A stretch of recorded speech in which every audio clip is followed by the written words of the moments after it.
Hello all வணக்கம். India USA முடிஞ்சிருச்சு. நியூயார்க்குக்கு மங்களம் பாடியாச்சு. பீடாக் welcome to the show. கடைசி மேட்ச் முடிஞ்சது. யூஎஸோட இந்தியா வந்து ஒரு 7 விக்கெட் வின் இருந்தாலும் கொஞ்சம் ஒரு சின்ன ஷேக்கு. அதுக்கப்புறம் ஒரு ஈஸி வின் ஆயிடுச்சு கடைசியில். இதை பற்றி என்ன நினைக்கிறீங்க? ஷேக் வேணும்ன்றது தான் நம்ம ரிஃப்ளெக்ட் பண்ணோம். ஒரே ஒரு இதுதான். இப்போ வியூவர் சொல்லுவாங்க, வேணாம் சார் அவசரப்படாதீங்க பீடாக் அப்படிம்பாங்க.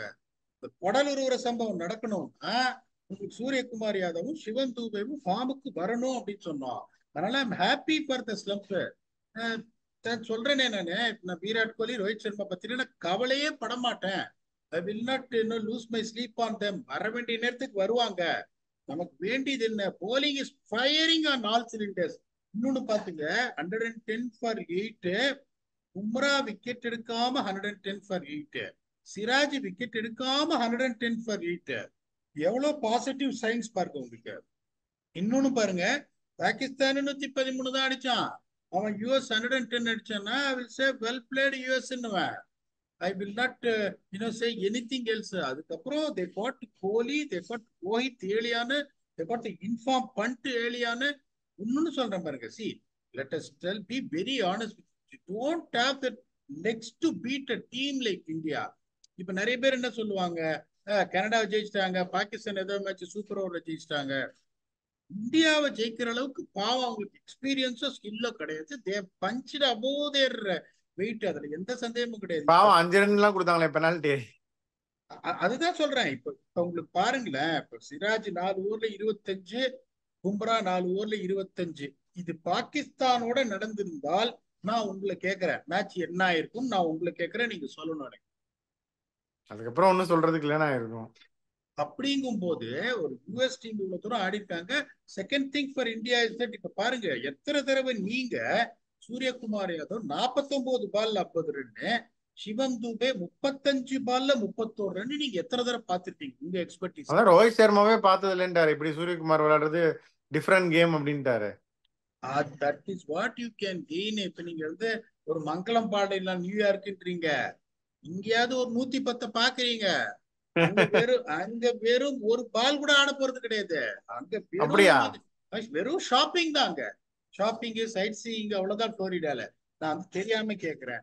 வேற வெதர்லாம் என்ன நீங்க மழையா இருக்குல்ல ஃபுல்லா, அதான். அதுக்காக தான் சொல்றேன். ம்.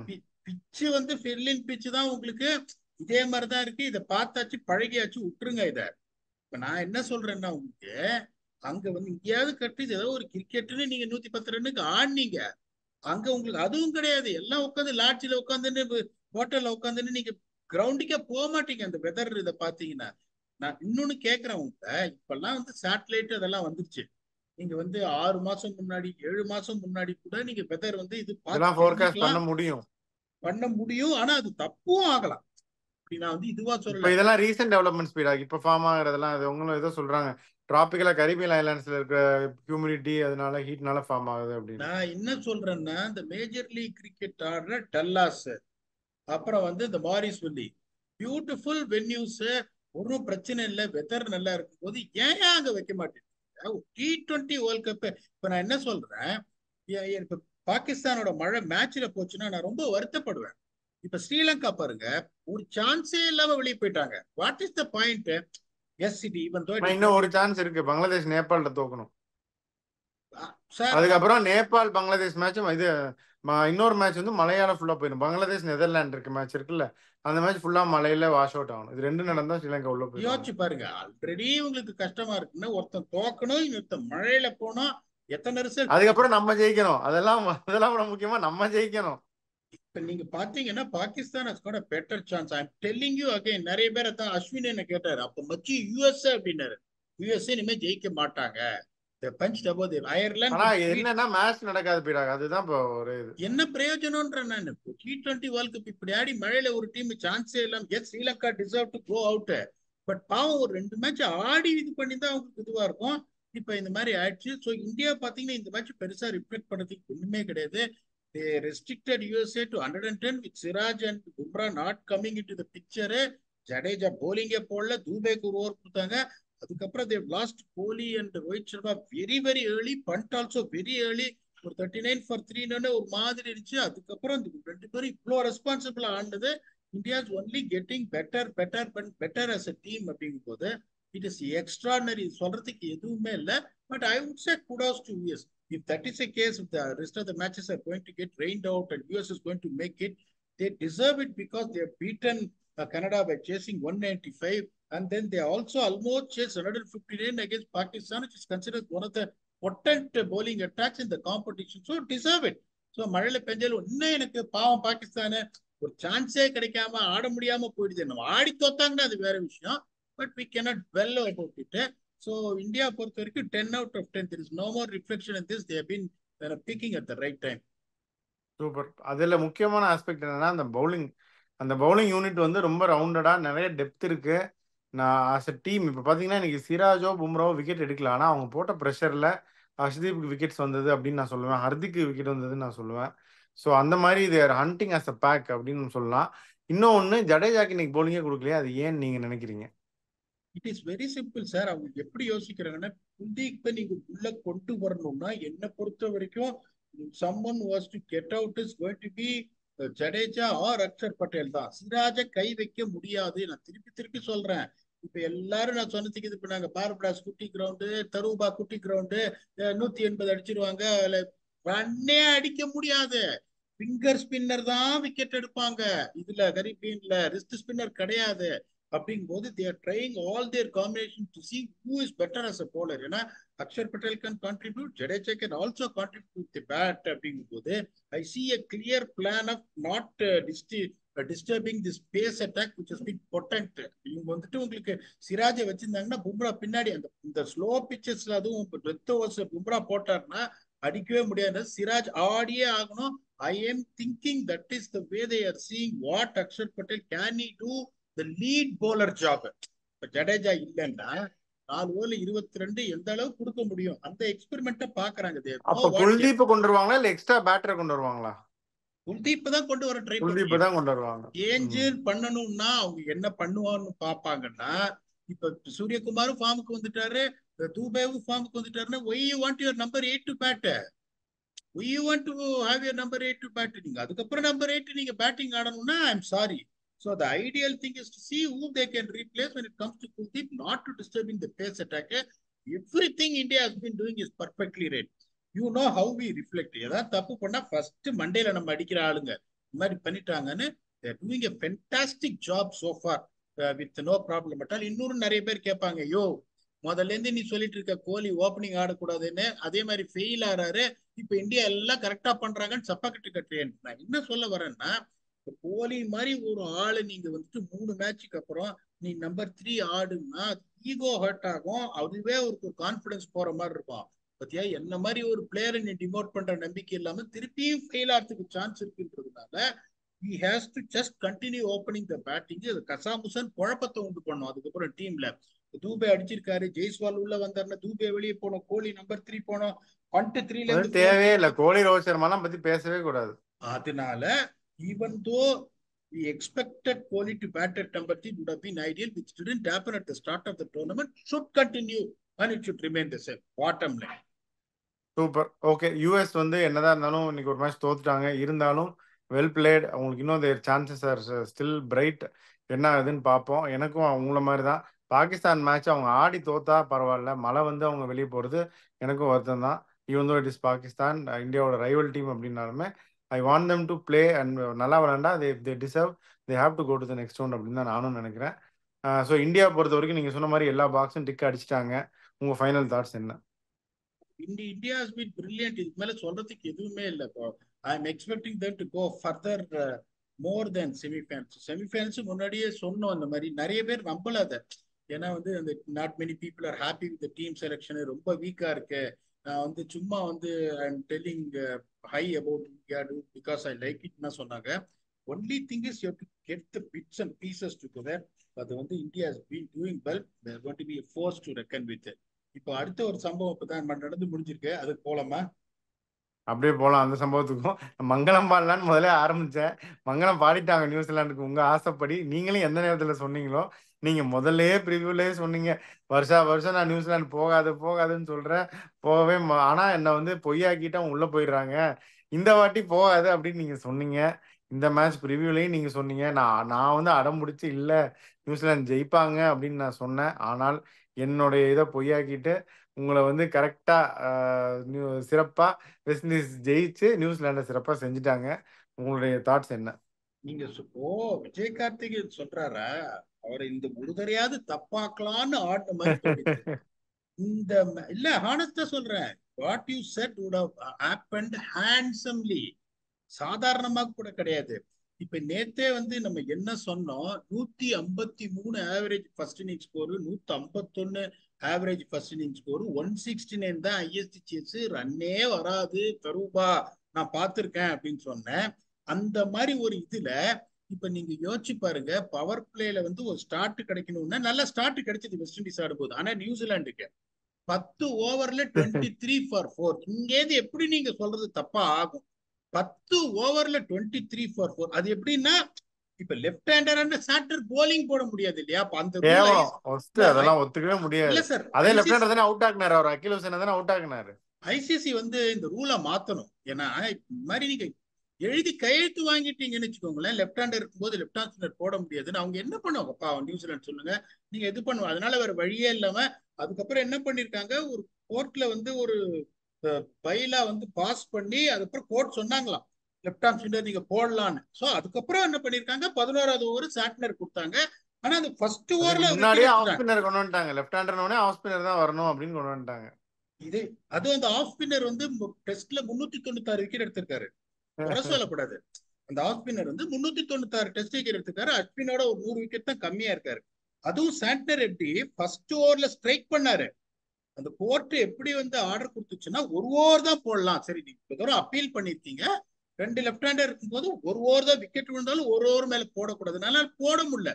அந்த கர்ணன் படத்துல பாத்தீங்கன்னா நாகாஸ்திரத்தை ஒரு தடவை தான் எய்ய முடியும் அப்படின்ட்டுருவாங்க. அதுக்கப்புறம் என்ன ஒரு புத்திசாலிங்கன்னா, 20வது over well settled Sherfane Rutherford இருக்காங்க, 20வது ஓவர் சாட்னர் கொடுக்குறாங்க. சி, நானே மேட்ச் அப் எல்லாம் பார்க்க மாட்டேன். நான் ஒரே ஒரு கேள்வி கேட்கிறேன், 20வது ஓவர் அவர் அந்த மாதிரி இருக்காருங்க போது அப்ப நீ மேட்ச் அப் பாக்குறியா? அப்ப கரெக்ட். 18 ஓவர்ல 112 ஃபார் 9 வெஸ்ட் இண்டீஸ். 19வது ஓவர் யார் போட்டாங்க தெரியுமா உங்களுக்கு? மோனே மார்க்கிள். 19வது போட்டது மோனே மார்க்கிள். என்ன, இந்த மோனே மார்க்கிள் கொஞ்சம் மெதுவா ஓடுவாரு, அவர் கொஞ்சம் வேகமா ஓடுவாரு, அவர் வேகமா போடுவாரு, அவர் மெதுவா போடுவாரு, அவ்வளவுதான், வேற விஷயம். எவனாவது உங்களுக்கு 19வது ஓவர் டேரல் மிச்சேலு, 20வது ஓவர் மிச்சேல் சாட்டர், நியூசிலாந்து நான் அவங்க ரொம்ப அதுக்கு முன்னாடி ஆல் அவுட் ஆக்குறாங்களாமா. நான் என்ன சொல்றேன்னா, ஒன்னே ஒண்ணு தெரிஞ்சுக்கோங்க. அதாவது நீங்க கேம்பிளிங்க்கு போறீங்க அப்படின்னா ஒரு $10,000 வச்சிருக்கீங்கன்னா $9,000 வரைக்கும் தூக்கி போடுங்க. அந்த $1,000 கையில வச்சுக்கோங்க. அந்த $1,000 வச்சிருந்தாதான் அதை போட்ட பணத்தை எடுக்க முடியுமான்னு நீங்க பார்க்கலாம். ஓகே, நீங்க எல்லாத்தையும் போட்டீங்கன்னா அதுக்கப்புறம் உட்காந்து வேடிக்கை தான் பார்க்கணும். நீங்க I understand what you are seeing. நான் ஆல் அவுட் பண்றேன் அப்படின்னு நினைக்கிறாங்க. நீங்க எப்படி யோசிக்கணும், ஒரு ஓவராது, அதாவது ஒரு ஓவர் சாண்ட்னர், ஒரு ஓவர் ஒரு ஃப்ரண்ட் லைன் போலதான் நீங்க சொல்றதை நான் ஒத்துருப்பேன். அட்டாக்கிங் மைண்ட் செட் பீடாக ஆல் அவுட் பண்ண போறாங்கன்னு. மாதிரி ஒருத்தர் வெயிட் பண்ணிட்டு இருக்காரு லான்ச் பண்றதுக்கு, ஒரு டேஞ்சரஸ் பிளேயரு. 19வது ஓவர் மிச்சேலி, 20வது ஓவர் சாண்டனை நீங்க கொடுத்தீங்கன்னா you deserve to lose. Bottom line. இன்னொன்னு நீங்க ஞாபகம் இருக்கா இல்லையான்னு தெரியல, நியூசிலாண்டை பத்தி நான் புகழ்ந்துட்டே இருப்பேன். Strategically their one of the best teams அப்படின்னு. இன்னைக்கு வந்து நல்லா பண்ணாங்க. எக்ஸ்ட்ரீம்லி நான் சொல்றேன் பாருங்க, விஜய் கார்த்திகேயன் ஒவ்வொரு தடவை நீங்க சொல்றது நடக்குதா பாத்துருவோம்ல, இந்த தடவை நீங்க சொல்றது நடக்காது அப்படின்னு அவங்க ஆடின மாதிரி எனக்கு தெரிஞ்சது. Poor poor poor. இன்னொன்னு நான் சொல்றேன், இப்ப பால் உங்களுக்கு வந்து எப்படி திரும்பிச்சு நீங்க பாத்தீங்களா இல்லையான்னு தெரியல எனக்கு, மேட்ச் நீங்க பிஸியா இருக்கீங்க. பால் வந்து ரொட்டு ரொட்டு ரொட்டுன்னு திரும்பிச்சு. இப்ப வெஸ்ட் இண்டீஸ் ஸ்பின்னர்ஸ் பாருங்க, அக்கீல் ஹுசேன் 4 ஓவர்ல 21க்கு 1, 4 ஓவர்ல மோட்டி 25க்கு 3 மோட்டி, ராஸ்டன் சேஸ் 1 ஓவர்ல 4. இந்த பிச்சில் when you're bowling first, சாண்ட்னருக்கு நீங்க 2 ஓவர் கொடுக்குறீங்கன்னா நீங்க கண்டிஷன்ஸை எவ்வளவு தூரம் ப்ரிப்பேர் பண்ணி வந்திருப்பீங்கன்றது தெரியுது. You don't deserve to win. Bottom line. as long as New Zealand is a team which is not hated by many, but you deserve to lose. இப்ப நான் பாருங்க, இந்த ட்ரெண்டுக்கு போறேன் பாருங்க. அதுக்கப்புறம் வந்து 10 ஓவர்ல 49 ஃபார் 5 வெஸ்ட் இண்டீஸ், 15 ஓவர்ல 91 ஃபார் 7. ஓகே, இப்ப நம்ம என்ன சொன்னோம், நீங்க 4 விக்கெட் கையில வச்சிருந்தீங்கன்னா 55 வந்துரும் சொன்னோம். 7 விக்கெட்டை விட்டுட்டு அவங்களுக்கு நீங்க 58 ரன் கொடுக்குறீங்கன்னா யூ பின் பேத்தட்டிக். பவர் பிளேல 35 ஃபார் 2 விக்கெட் கொடுத்துட்டாங்க நியூசிலாந்து. 10 ஓவர் முடியும் போது 58 ஃபார் 4. 15 ஓவர் முடிக்கும் போது 85 ஃபார் 5. மொமெண்டமும் வரல, நீங்க விக்கெட்டும் வச்சுக்கல. You deserve to get ejected out of the tournament. இதுல எதுவுமே இல்லை. இங்கேயாவது அக்கஸ்மா இங்க ஆகி ஆப்கானிஸ்தான் வெளியே போச்சுன்னா அது நியாயமே கிடையாது. The two teams in this group which deserve to go is Afghanistan and West Indies, and New Zealand for that pathetic strategic move and all these things deserve to get ejected out of the tournament. இதுதான் என்னோட இது. ஏன்னா உங்களோட இதை அவங்க தப்பாக்கிட்டாங்க. அது வந்துட்டு என்ன சொல்றது. இப்ப நான் உங்களை கேட்கிறேன், 10 ஓவர்ல 49 for 5. Let's be very honest. 10 ஓவர்ல 49 ஃபார் 5 லோ ஸ்கோரிங் கேம். அங்கேருந்து கன்வின்சிங்கா ஜெயிச்சிருக்காங்க West Indies. How many times you think this is going to happen? ரொம்ப poor cricket. First time I'm seeing New Zealand playing in ICC even for many years. But fine, they are also humans. But I'm disappointed with their strategy. They deserve to get out of the tournament. ஆமா, இப்போ வந்து அடுத்த ஆனா 2 easy match PNG and உகாண்டாவோட 2 ஜெயிச்சிருவாங்கன்னு assume பண்ணுவோம். ஆப்கானிஸ்தான் அடுத்த 2யும் தோக்கணும். 2யும் தோத்தா run ரேட்டும் அதிகமாக இருந்தால் தான் நியூசிலாந்து போக முடியும். அப்படி இல்லாட்டி அந்த வெஸ்ட் இண்டீஸில் அந்த சைட் சீங், அந்த ஸ்னார்க்லிங், ஸ்கூபா டைவிங்லாம் பண்ணிட்டு ஃபோட்டோ எடுத்துட்டு கிளம்ப வேண்டியதான். இதுதான் வீடா. வெஸ்ட் இண்டீஸை பொறுத்த வரைக்கும் நல்லா ஒரு சில இது இருந்தாலும் overall their performing well. Deserve to go to the next stage தான். இந்த ஷாய் ஹோப் உள்ள கொண்டு வரணும் எப்படியாவது. ஜான்சன் சார்ல்ஸ் பார்த்தீங்கன்னா இன்னைக்கும் அடிக்கல, கேட்ச் வேற விட்டார், 2 கேட்ச் விட்டாரு. அவருக்கு பதிலாக ஷாய் ஹோப் கொண்டு வரலான்னு நான் நினைக்கிறேன். அது நீங்க என்ன நினைக்கிறீங்க அதை பத்தி? இந்த 2 சேஞ்ச் பண்ணுங்க. கரெக்டா நீங்க சொன்னீங்க. ஷை ஹோப்பை வந்துட்டு இவருக்கு ஜான்சன் சார்ல்ஸ் மேல கொண்டுட்டு எந்த அளவுக்கு நீங்க ராஸ்டன் சேஸ் ஸ்பின்னரா யூஸ் பண்றீங்க. ஏட்டையாவை கொண்டு வந்துருவேன். நீங்க கொஞ்சம் யோசிச்சு பாருங்க. ஹோப்பும் ஏட்டையாவும் இந்த பேட்டிங் லைனுக்கு வந்தா உங்களுக்கு எப்படி இருக்கும்னு. அவங்க எப்படி யோசிக்கிறாங்கன்னா, ஒரு 2 ஓவர் போடுவாரு சேஸ்ன்னு யோசிக்கிறாரு. போலிங் செட்டில் ஆயிடுச்சு. அக்கீல் 4 ஓவர் போடுறாரு, மோட்டி 4 ஓவர் போடுறாரு. அவங்களுக்கு இருக்கிற ஒரே வீக் லிங்க் இந்த ரொமாரியோ ஷெப்பர்டு. மும்பை இந்தியன்ஸ் வந்து எல்லா மேட்சும் ஆடினேன். அவன் எவ்வளவு பெரிய புத்திசாலியா இருப்பான் நீங்க யோசிச்சு பாருங்க. நான் படிச்சு நான் சொல்றேன். இந்த மாதிரி அவரெல்லாம் அவ்வளவு கரெக்டா நீங்க மேனேஜ் பண்ணணும். அடிச்சிருப்பாரு 2 6. அதுதான் சார். இப்ப 22 ரன் 23 ரன்னா எட்ட பையன் சார் இந்த காலிட்டு மேட்ச முடிச்சிருப்பாரு. நான் நிறைய அதே மாதிரி இன்னொன்னு ஒவ்வொரு எபிசோட்லயும் சொல்றேன். கரீபியனை பொறுத்த வரைக்கும் நீ தாண்டிய ஐஸ்வர்யா ராய், அல்சாரி ஜோசப் ஒவ்வொரு மேட்சும் சொல்லிட்டு இருக்கேன். இது எப்படின்னா, ஒரு பிளேயர் வந்து எங்க எப்ப தேர்வான்னு தெரிஞ்சுக்கணும். அல்சாரி ஜோசப் நல்லா போடுறாரு, ரசல் எப்படியும் போட்டுடுறாரு, மோட்டி போட்டுடுறாரு, அக்கீல் ஹுசேன் போட்டுடுறாரு. அப்படிங்கும் போது ஷெப்பர்டு ஒண்ணுதான் வீக் லிங்க். பரவாயில்ல, ஓப்பையும் இவரையும் எடுத்துன்னு வந்துட்டீங்கன்னா ஏட்டையாவையும் பயங்கர ஸ்ட்ராங் ஆயிடும் பேட்டிங்கும். உங்களுக்கு பேட்டிங் இப்ப கொஞ்சம் அப்படி எப்படி இருக்குன்னு ஷெப்பர்டு இவர் காப்பாத்திட்டாரு. ஷர்ஃபேன் ரதர்ஃபோர்டு. ஷாய் ஹோப் மாதிரி ஒரு ஆள் எடுத்துன்னு போவார் 12 ஓவருக்கு. அந்த மாதிரி ஒரு பிளேயர் வேணுங்கும் போது சூப்பர் 8க்கு வேணும்ல பீடா ஹோப் மாதிரி ஒரு பிளேயர். எப்படி அவரை டிராப் பண்ணாங்க எனி டே எனி டைம். இங்க ஜான்சன் சார்ல்ஸ், இங்க ஷை ஹோப்னா எனி டே எனி டைம் கண்ண மூடின ஹோப்ப தான் எடுப்பேன். இது ராக்கெட் சான்ஸே கிடையாது. அவங்க எப்படி அதை பண்ணாங்கன்னு still I'm shocked actually. At least hopefully they will realize that batting order looks very thin. The Brandon King அடிக்கல அப்படின்னா டபால் இந்த மாதிரி 21 for 3 ஆயிடும். They can't afford that. They don't have a solid guy in the top 4 to take them through. இதை பண்ணலைன்னா இவங்களும் semi-final வந்துருவாங்கன்னு நம்ம சொன்னோம். பட் இது இவங்க பண்ணல அப்படின்னா the path is going to be tough for them when they play quality teams in Super 8. அந்த சேஞ்ச் நீங்க சொல்றது கரெக்ட், பண்ணியே ஆடும். ஓகே, ஸோ உங்கள் ஃபைனல் தாட்ஸ் என்ன? நியூசிலாந்து வந்து என்ன சைட் சீயிங் தானே, அடுத்து வெஸ்ட் இண்டீஸ் வந்து இந்த சேஞ்ச் சொல்லியிருக்கீங்க. ஃபைனல் தாட்ஸ் என்ன? ஆப்கானிஸ்தான் தோக்க மாட்டாங்க பாப்பா நியூ கினிட்ட. New Zealand will win the next 2 matches with heavy margin. அதெல்லாம் நான் இல்லைன்னு சொல்றேன். anyone is expecting. நாளைக்கு வந்து சொல்லுவாங்க cricket is a funny game. Yes, cricket is a funny game. You cannot choose opponents. You cannot choose winners. மழை வந்து ஒரு பாயிண்ட் கிடைச்சாலும் போதும் ஆப்கானிஸ்தானுக்கு. அதைத்தான் நான் சொல்றேன். ஒருவேளை இப்ப நீங்க சொன்னீங்க பாருங்க, இந்த ஸ்ரீலங்காவோட ஈக்குவேஷன், அங்க மழை வந்து இவங்க தோத்து அப்படின்னா கூட சான்ஸ் இருக்கும். மழை வந்தாலும் 5 பாயிண்ட் போடுவோம், நீ க்ளோஸ். எந்த ஒரே சான்ஸ் பாப்பா new Guinea has to beat Afghanistan. But the way Afghanistan, particularly with a very weak batting lineup, are punching above their weight போது பாப்பா நியூ கினியோட 130 அடிச்சாங்கன்னா சான்ஸே கிடையாது பாப்பா நியூ கினி சேஸ் பண்றதுக்கு. அப்படிங்கும்போது I don't see that happening. New Zealand can only blame themselves. ரெண்டு match ஒரே pattern. ஆப்கானிஸ்தானோட 160 target, இவங்களோட 150 டார்கெட். இன்னிங்ஸ் எப்படி பேஸ் பண்ண தெரியாம, அதான் நான் சொல்றேனே, ஒரு தடவை பண்ணீங்கன்னா நீங்க வந்துட்டு அது மிஸ்டேக். அதை நீ கண்டினியூ பண்ணீங்கன்னா அது மிஸ்டேக் கிடையாது, ஹேபிட். அதனால ரமணால சொல்லுவார் பாருங்க, பிடிக்காத ஒரே வார்த்தை மன்னிப்பு தான். அதனால unfortunately they didn't learn from that mistake against Afghanistan. இதுக்கு மேல ஆப்கானிஸ்தான் வெளியில போனோம், நியூசிலாந்து எப்படி வரணும்னு நினைக்கிறது என்ன பொறுத்த வரைக்கும், ஈவன் ஒரு சில நியூசிலாந்து ஃபேன்ஸே அப்படி நினைச்சாலும் அது நியாயமே கிடையாது. Afghanistan deserve to play, west Indies deserve to play. That is what we got in this episode. Until we come back and entertain you for yet another episode of T20 World Cup review or review. Thanks a lot and bye bye.